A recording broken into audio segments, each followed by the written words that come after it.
Hey, this is Steven with SteveandJaneMessianics coming at you again with some more super depressing, anti-Semitic, absolutely legitimate reasons why Jewish people flee from the American Western Church because of our pagan-rooted traditions.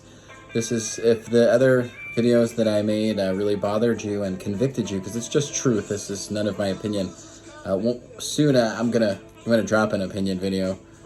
I mean, I don't even think you can guess, but anyway, yeah, these are all facts, historical facts. These things happen, and honestly, when you read into this, just know these are the only things that are the things that are recorded, and there's a bajillion stories of these people just having their entire lives and just bloodlines destroyed, their families. I mean, God only knows. There's stories of just rural Jewish families just being thrown into their houses and everybody killed, kids too. But I want to talk about Christmas today, or what is commonly called Christmas, which is celebrated in America and around the world on December 25th, which is obviously not his birthday, which is we'll get to it, but it's a pagan, it's bad history. It's not Yeshua, it's not the God of Israel, it's not Jesus.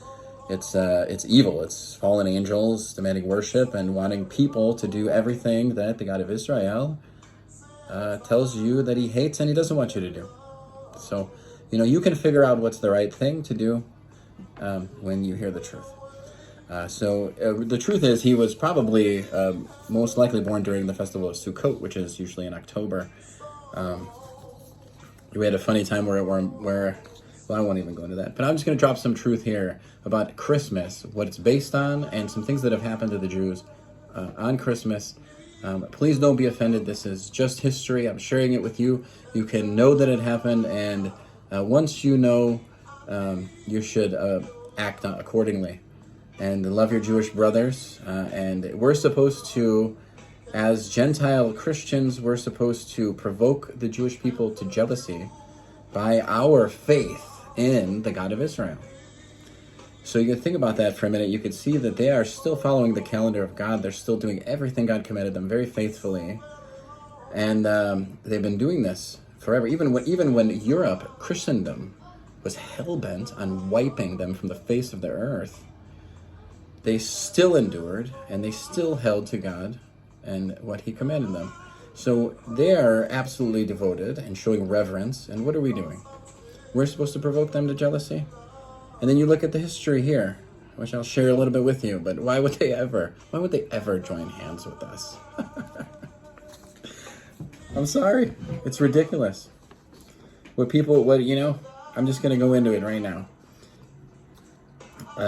People say we're just having fun. December 5th, we're just having fun. It's harmless, right? I don't know what that is.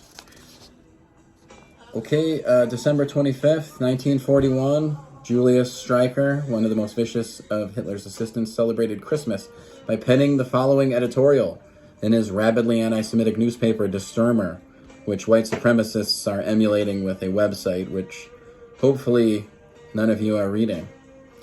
This is what he said in 1941, if no one really wants to put an end to the continued prospering of this curse from heaven that is the Jewish blood, there's only one way to do it, to eradicate this people, this Satan's son, root and branch. That's how he celebrated Christmas. It's always been a holiday celebrated carelessly. Pagans, Jews, even Christians have been swept away in the festivities. They never pause to consider the celebration's intrinsic meaning. It seems like intrinsic meaning is just worthless in the church right now. I mean, you try to have a conversation, people are like, oh, no, we reclaimed it, and blah, blah, blah. I've heard everything. Look, if you want to celebrate my father's birthday on Hitler's birthday and give me no good reason, I am going to fight you on it. I don't care. That's just how it is. Evil days are evil days. And when God says it's an evil day, or when evil angels who rebelled against God of Israel say it's a good day, you reject it. So, let's see, where were we? So it's supposed to celebrate the birth of Jesus, a Christian God who came to rescue mankind from the curse of the Torah. This is trash. Christmas is a 24-hour declaration that Judaism is no longer valid. December 25 is it's a day that Jews have been shamed, tortured, and murdered. Many of the most popular Christmas customs, including Christmas trees, mistletoe, Christmas presents, and Santa Claus, are modern incarnations of some extremely offensive and violent rituals. How did it come to be celebrated on December 25th? If you could hear this and think it's okay, and you worship God, he will spit the lukewarm out of his mouth. If you think it's okay, something's wrong with you. Not me for just reading the truth. Nothing is wrong with me for just reading the truth. My motivation is to get you to honor God yourself in your own life. I'm no better than you are. Roman pagans first introduced the holiday of Saturnalia, a week-long period of lawlessness celebrated between December 17th and 25th. It began when Roman authorities chose an enemy of the Roman people to represent the Lord of Misrule. Each Roman community selected a victim whom they forced to indulge in food and other physical pleasures throughout the week. At the festival's conclusion, December 25th, Roman authorities believed they were destroying the forces of darkness by brutally murdering this innocent man or woman. Merry Christmas? I don't think so. The ancient Greek writer, poet, and historian Lucian, in his dialogue entitled Saturnalia, describes the festival's observance in his time. In addition to human sacrifice, this is in history. I made a post where some young lady was just almost kind of, I felt so the disrespectful energy, like I do, like anybody does when they're just sharing the truth. And this is true. There's human sacrifice. This is the fallen angels hijacking, trying to mock us who believe in God, and we should reject those angels.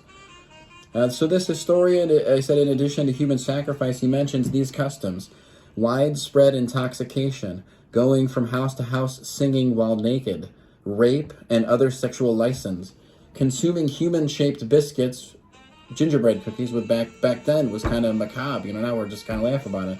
We'll watch Saw for, entertainment and still be Christians. In the 4th century, Christianity imported the Saturnalia festival, hoping to take the pagan masses in with it. Christian leaders succeeded in converting to Christianity large numbers of pagans by promising them that they continue to celebrate the Saturnalia as Christians. That was fine. The problem was there was nothing intrinsically Christian about Saturnalia. Actually, you could hear Saturnalia with the Roman Catholics even today. So they named it Christmas, Saturnalia.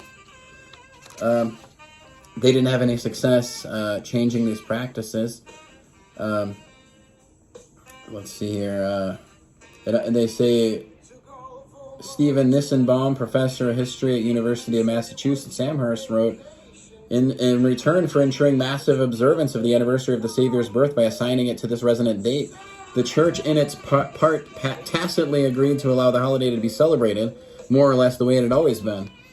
The earliest Christmas holidays were celebrated by drinking, sexual indulgence, singing naked in the streets, which became...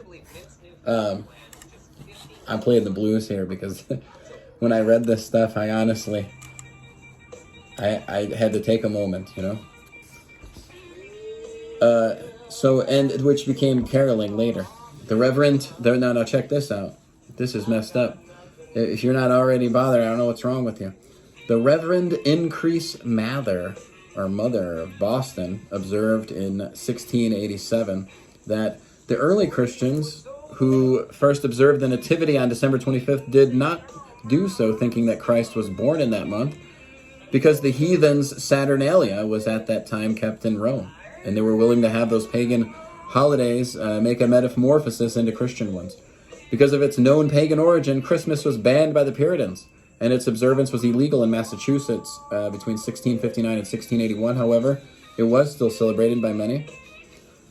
The truth tellers will always be few and far between, and they will always stand against a lot of persecution and unfair misrepresentation of their words and of their character and their lives. What's happening to us right now? It's very unfortunate and sad to see Christians do that.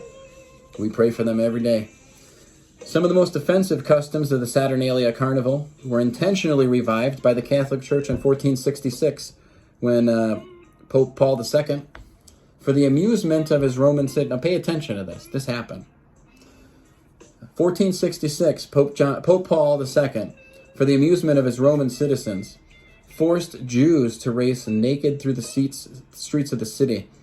An eyewitness account reports before they were to run, the Jews were richly fed so as to make the race more difficult for them and at the same time more amusing for spectators. I'm getting pissed off reading this. Hope you are. You better. They ran amid Rome's taunting shrieks and peals of laughter, while the Holy Father stood upon a richly ornamented balcony and laughed heartily. As part of the Saturnalia carnival throughout the 18th and 19th centuries, rabbis of the ghetto in Europe were forced to wear clownish outfits and march through the city streets to the jeers of the crowd, pelted by a variety of missiles. When the Jewish community of Rome sent a petition in 1836 to Pope Gregory XVI, begging him to stop the annual Saturnalia abuse of the Jewish community, he responded, "It is not opportune to make any innovation." Wow. Yeah, about 65 years later, on December 25th, 1881, Christian leaders whipped the Polish masses into anti-Semitic frenzies that led to riots across the country. In Warsaw, 12 Jews were brutally murdered, huge numbers maimed, and many Jewish women raped. Wasn't that long ago. There's got to be some grandparents that heard stories about that. Just like these descendants of slaves, that wasn't that long ago. Don't just sweep that under the rug. A lot of blood in our soil. Crying out to God. 2 million rubles worth of property was destroyed. So let's look at the origin of the Christmas tree. I hope you're hurting a little bit reading this. I'm praying. Pray with me right now. Pray in your heart and your mind, reading, listening. Just as early Christians recruited Roman pagans by associating Christmas with the Saturnalia, so did the Asherah cult and its offshoots, who were recruited by the church, sanctioning Christmas trees. This was a pagan cult that started the Christmas tree thing. It's fact.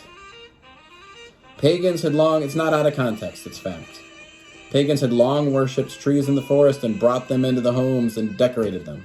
This observance was adopted and painted with a Christian veneer. Mistletoe.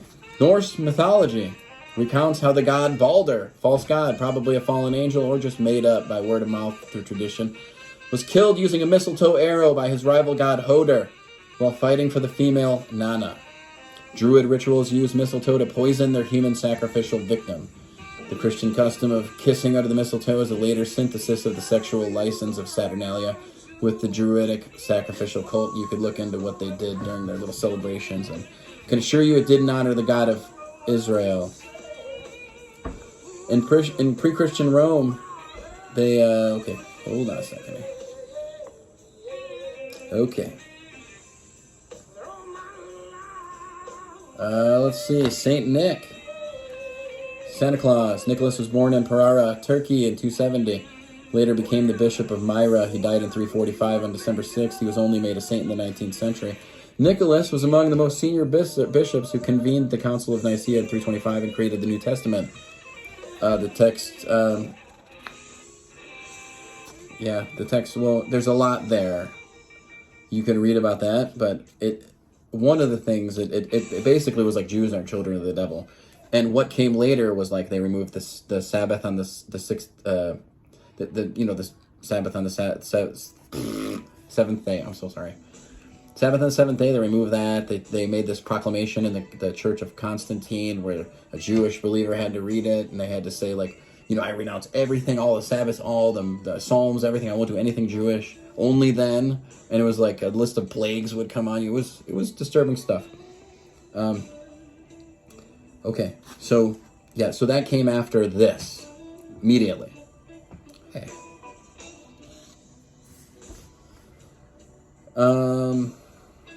Yeah. Let's see. In 1087, a group of sailors who idolized Nicholas moved his bones from Turkey to a sanctuary in Italy. There, his bones supplanted a female boon-giving deity called the Grandmother, or Pasqua Ephanea. And by the way, Exodus does say in 23:13, never to say the names of foreign gods, so I am actually going to try not to say these names. I am sorry. God, I am sorry. And I don't care if anybody thinks I'm superstitious. I follow God. And this fake goddess used to fill the children's stockings with the gifts. We still follow this tradition now. It's a pagan tradition. She was taken out of the shrine, which became the center of a cult which worshipped Nicholas. They gave each other's gifts during a pageant, celebrating on his death, December 6th. That cult spread north. It was adopted by Germans and Celts. I need to hear my blues.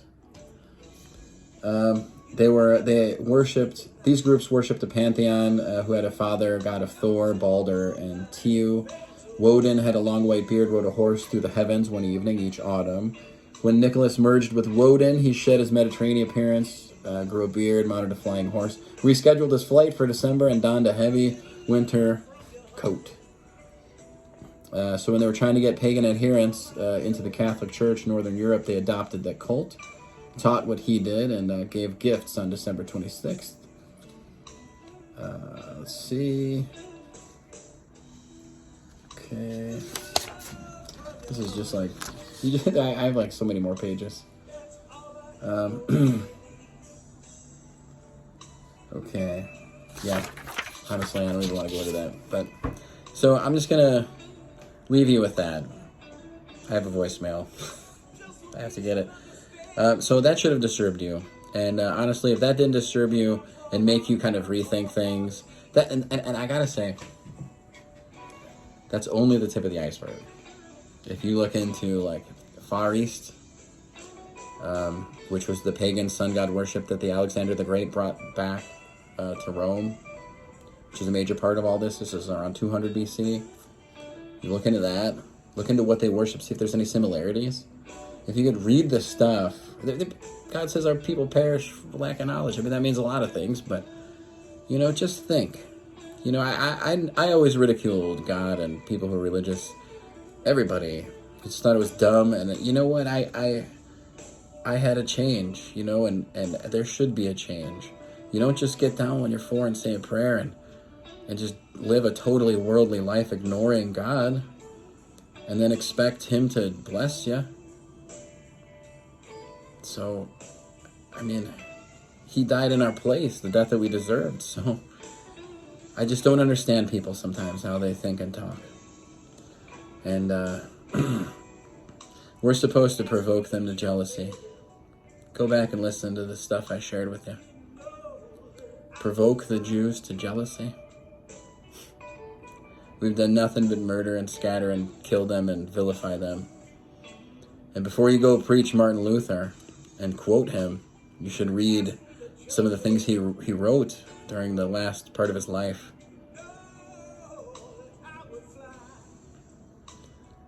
And you can see what came after that in World War II.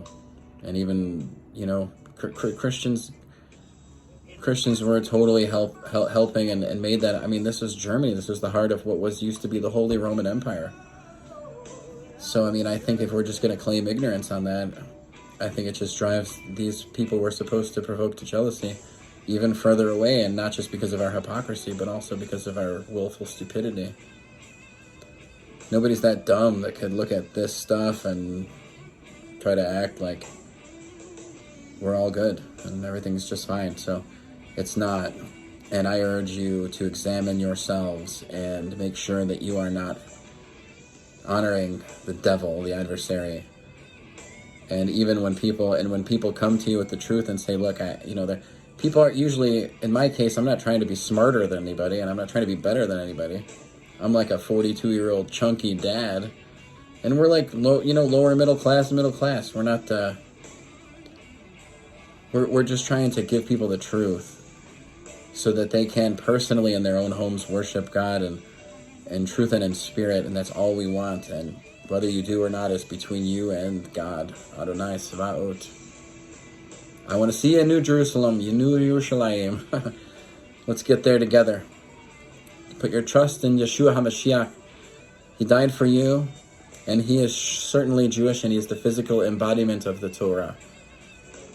So before you spit out the ignorant words Jewish tradition, remember it's really just Bible. So our God is that Jewish tradition. And I love him. And I've turned towards him, and I will never turn away. I thank God right now. You as my witness, whoever's watching this, the person who left me a voicemail is probably wondering. Follow God in truth and in spirit. Thanks for watching.